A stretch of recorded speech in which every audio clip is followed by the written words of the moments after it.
If you're looking for the dreaded Windows fix with the monitors always doing whatever the heck they want with resizing, if you've got two different size of monitors, or if you're having trouble with monitors coming on and you're having to play around and mess around with the windows to get them going, this is probably going to be the fix for you, because this worked for me. First thing I needed to do is upgrade my PC to Windows 11, and once I had that done, I still had the monitor problems, but I went into the BIOS, changed a couple of settings, so I'll show you what those settings are. As soon as you have your Windows 11 installed, you'll want to make sure that you've got the latest drivers for your graphics display. I've got two different graphic cards here. One's the Intel that's on board the CPU chip. The other one's a PCI Express card, which is my primary for the monitor. So I updated the drivers. Once I got the drivers updated, boot into my BIOS, and if you go into, now every BIOS is going to be different, so don't sweat that too much. The gist of where to find this is going to be the same.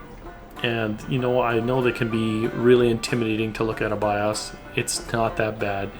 Just don't change anything unless you are sure you want to change to one setting. And if you're not entirely sure, take a picture of the one, change it, reboot, see if it's what you want. If not, change the one setting back. What people often do is they'll change like 15-20 settings and they get themselves into a world of trouble.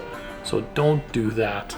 On the ASUS BIOS, it was pretty simple. I just went into advanced mode, which is F7 on the bottom, and in the advanced tab again, you'll have to excuse my focus on my camera here, it's going a little bit nuts.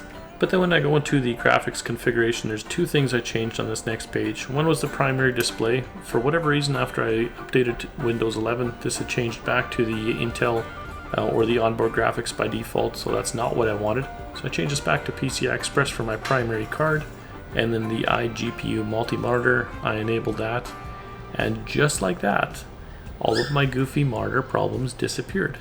It's been 2 weeks, and I've had no issues. On the power up, my BIOS screen is showing on the correct monitor, and if my computer goes into power save mode, I don't have to right click, go into display properties or any of that funny business inside of Windows to get the proper resolutions, or reboot to get everything back up the way it's supposed to be looking.